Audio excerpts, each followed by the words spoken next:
Welcome to this presentation on the integration of communication and sensing in 6G, a joint industrial and academic perspective.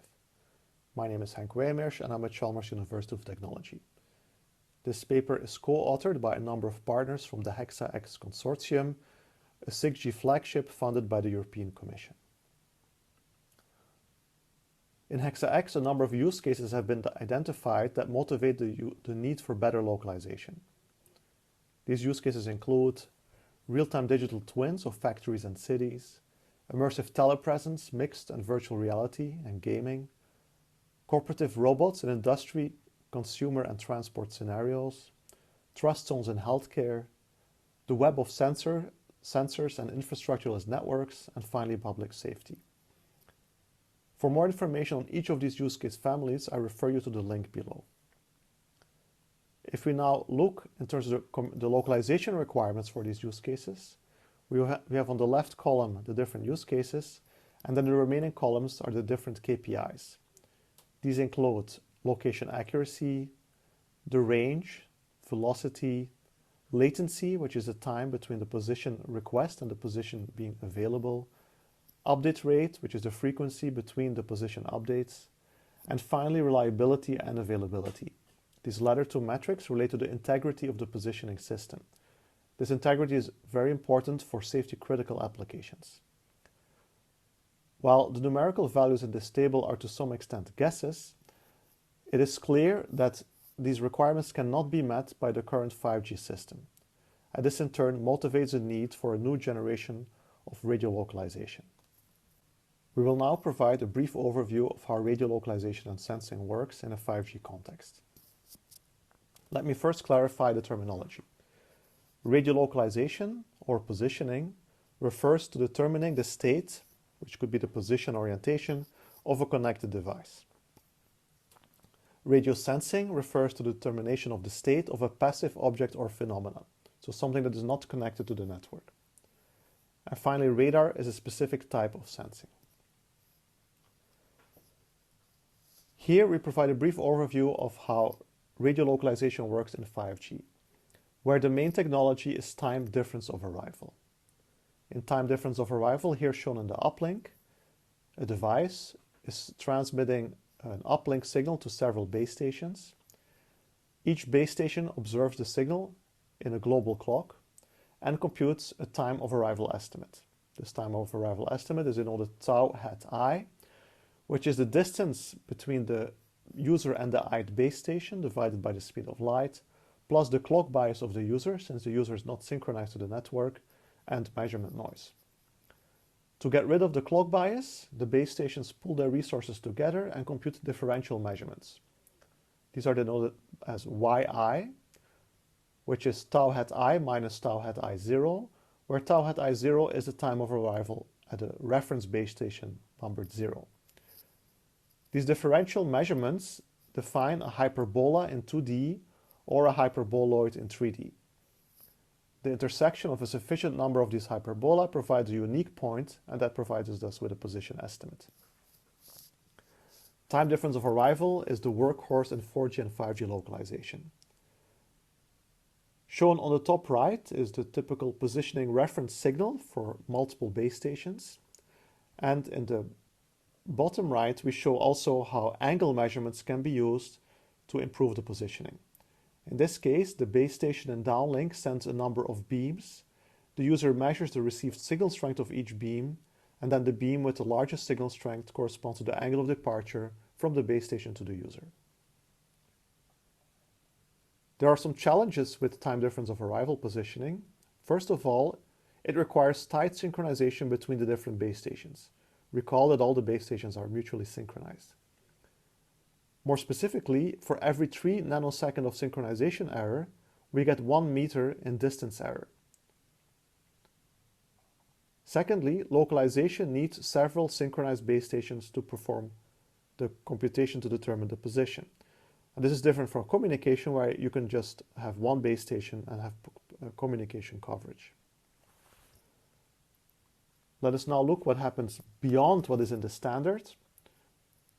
It is possible in 5G to perform multipath exploitation and joint radar and communication. The simplest form of multipath exploitation is shown on the left in a bistatic scenario where a base station is transmitting a signal to a user device and the user receives a superposition of different propagation paths. When the bandwidth is sufficiently large or the number of antennas are sufficiently large, these multipath components can be resolved in delay or angle domain. It is then possible for the user to localize itself and map the propagation environment even with a single base station. Secondly, there is also the monostatic version of multipath exploitation, and this relates to joint radar communication, or JRC. The figure shows a standard radar which sends a frequency modulated continuous wave signal, which has an increasing frequency as a function of time and a constant amplitude. The signal is scattered back to the radar transmitter and is then down-converted, sampled, and a 2D FFT is applied, which gives a figure as shown in the bottom right. The axes are the relative angle to the transmitting radar and the radial velocity, and we see that there are two targets present here.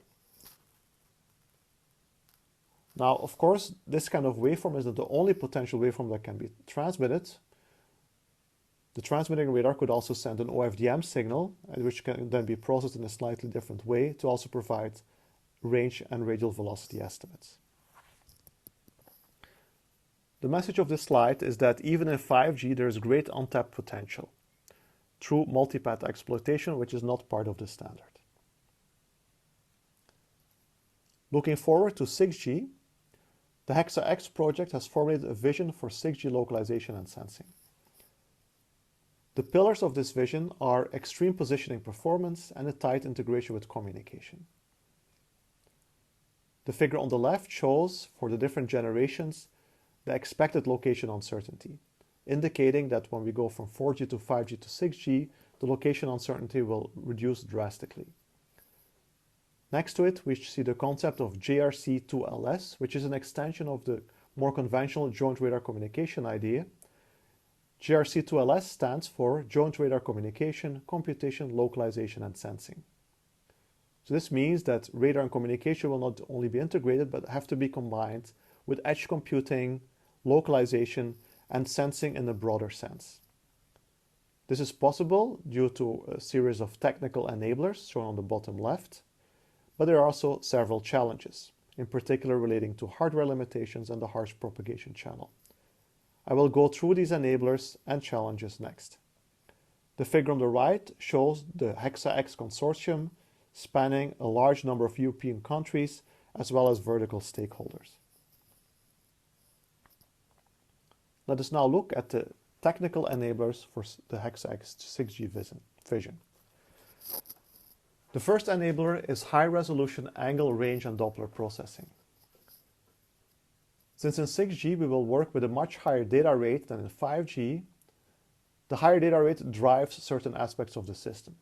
First of all, we will need to move to higher carrier frequencies, and these carrier frequencies will range from, on the low end, 6 GHz to the high end up to 300 GHz, which will in turn lead to relatively large Doppler shifts which can be exploited for sensing applications. Secondly, to support large data rates, we need larger bandwidths. So going from 400 MHz in 5G to 1 all the way up to 10 GHz in 6G. And this is good for positioning because it provides massively better distance resolution, on par with standard automotive radar. And third, to overcome the loss in SNR due to path loss at these high frequencies, we will need a large number of antennas, possibly up to 100 or more than 100 at both the user side and the base station side. This large number of antennas brings better angle resolution, both angle of arrival and angle of departure. Combined, this high resolution provides a view of connected and unconnected or passive objects in the environment. And this then leads to new applications such as gesture recognition and spectroscopy. The figure on the right shows on the left side the image seen by a LiDAR, and on the right an image seen by a high-resolution radar. And this image seen by the high-resolution radar can probably also be replicated by a 6G system, given that we have sufficient resolution, angle, range, and Doppler. A second technical enabler comes from the highly directional beamforming and context awareness. Since we will use larger antennas, we will have the ability to send very fine beams with beam widths down to 1 degree. Now, these fine beams, as shown on the figure on the bottom left, so where the left side shows broader beams going down to more narrow beams, is good for positioning because it provides better angle resolution, so we can do better localization and sensing. But on the other hand, because the beams are so narrow, the communication becomes sensitive to misalignment. This means that localization and communication will be tightly connected. And this is what's shown on the figure on the right, where in conventional thinking, localization and communication operate in a trade-off, in the sense that the more resources we devote to communication, the less we have for localization. This will shift in 6G, where communication and localization will operate in a synergy, where having better localization will lead to better communication and vice versa. The next technical enabler relates to joint waveforms and joint hardware. We will definitely reuse the same hardware for communication, localization, and sensing, and possibly also have the same waveform. If we have the same waveform, then we can explore trade-offs between communication rate and radar accuracy. This figure on the left is taken from the paper cited below, showing the trade-off between a communication metric and a radar metric. On the x-axis is the communication metric, namely the capacity. On the y-axis is the radar metric, namely the range Kramer-Rao bound. And what we see is by doing a power allocation over an OFDM system, we have a boundary, a Pareto optimal boundary, on which we can move to trade off the capacity and the rate. So here again, we are operating in a trade-off scenario. There are other cases where we can operate in a synergy scenario. The figure on the left considered OFDM, but it is of course highly likely that in the future we'll have alternative waveforms. And then there's the question of whether we should have dedicated or joint waveforms. We could have dedicated waveforms for communication, dedicated waveforms for localization, and dedicated ones for sensing, or they could all be the same waveform. These different alternatives are studied in the paper shown on the right. The next technical enabler refers to intelligent infrastructure. In particular, the application of reconfigurable intelligent surfaces, or RIS. RIS have shown great potential to overcome blockages in millimeter wave communication, and they can serve a similar role for localization and sensing. The figure on the left shows how we can use RIS to provide localization coverage under line-of-sight blockage. The second figure shows, because the RIS can be electromagnetically large, how we can exploit the wavefront curvature to provide additional localization capabilities. In a nutshell, what a RIS can do is it can boost or enable localization. Boosting means that it can improve the performance where localization was already possible. Enabling means that it can provide localization capabilities where without the RIS, the localization would be fundamentally impossible. This is shown on the figure on the bottom right, where we have a top-down view of a room with on the bottom a base station, on the left side a RIS on one of the walls. The base station here has a single transmit antenna, and if the user only has one antenna, in this case the user cannot be localized without the aid of a RIS, because there are not sufficient measurements available. If we put a RIS on the wall, we show here in colors the position error bound, which is a lower bound of the position accuracy under some technical conditions. And we know that the user can be localized quite well when it is sufficiently close to the RIS. Then by putting multiple RIS in the environment, so these are multiple passive reflectors but that are reconfigurable, we can provide a kind of uniform localization coverage. The final technical enabler refers to algorithmic developments.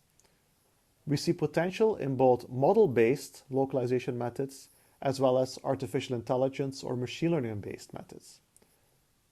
The figure on the left shows an example of how model-based localization can operate. We have in the room a mobile device and a transmitting reference point in a downlink setting. The signal propagates over multiple propagation paths, and the goal of the device is to localize itself in 3D to determine its 3 degrees of orientation freedom, so its orientation and absolute frame of reference, and also to map the environment, to figure out where the obstacles are and the objects in the environment. And then the figure in the blue inset shows abstract figure to show this scenario.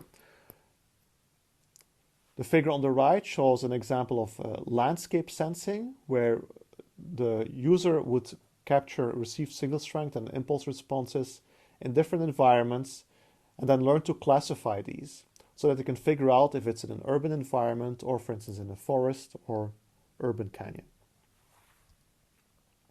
So these are some of the technical enablers towards 6G.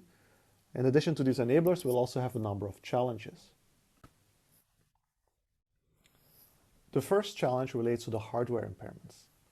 On the top, we see a more conventional 5G millimeter wave signal model with analog precoding and combining, where x of t is a transmitted symbol on subcarrier k at time t, v of t is the precoder, hk is the channel on subcarrier k, and u of t is the combiner, while ntk is the noise.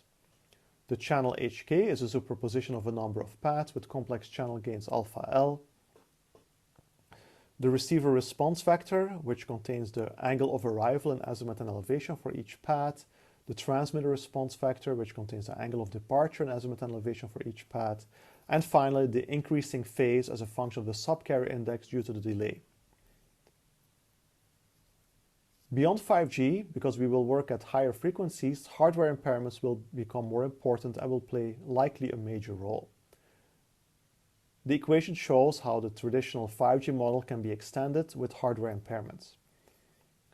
These hardware impairments can include, for instance, IQI, so in-phase and quadrature imbalance, power amplifier nonlinearity, which operates in the time domain, where then Fk brings the signal back to the frequency domain, mutual coupling at the transmitter and the receiver,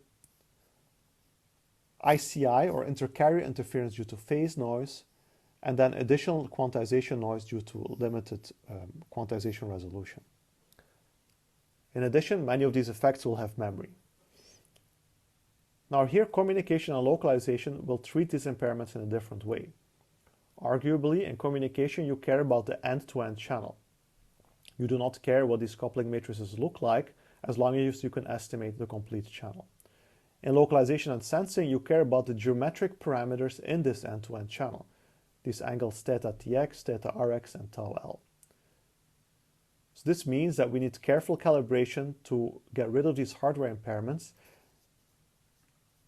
and that impacts such as near-field propagation and beam squint should be carefully considered because they also have geometric implications. There are several approaches on how to treat these hardware impairments, ranging from ignoring them and hoping for the best, mitigating them by estimating the parameters and then removing the impairments, and in some cases we may even be able to exploit them if they are themselves dependent on the geometry.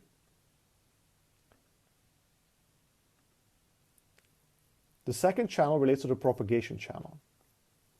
In communication, we mainly care about the statistics of the channel and the end-to-end channel. For localization and sensing, we need much more fine-grained information, which means that we need site-specific models with temporal and spatial consistency. The figure on the left shows a LiDAR point cloud from an indoor hall. We see that there are lots of detailed features which will all affect the communication link and are useful for localization and sensing. These kind of maps are typically not available in standard and need to be constructed for each site. Measurements taken within the Hexa-X project at 140 GHz are shown on the right. We see that in the same hall environment as the figure on the left, there are many propagation paths present, but only a few lead to large received powers. These correspond to large flat surfaces leading to specular reflections, as well as metallic pillars. On the other hand, effects such as diffuse scattering, which is present in 5G systems, will be very limited. Estimating these channels, modeling these channels, and coping with these channels will be an important part of any 6G system. This leads me to my conclusions. It is the view of the Hexa-X project that 6G is driven by extreme use cases for communication, localization, and sensing, which 5G cannot support. There are a number of new technical enablers that we should study, but what is common among those is that communication, localization, and sensing will go hand in hand. Among the most important challenges we see is that the radio design at the upper millimeter wave and terahertz bands will be severely constrained by the hardware capability and the propagation channel. This, in combination with concerns on energy consumption, it is important to design 6G radio while taking into account the hardware limitations and the propagation channel. With that, I thank you for listening.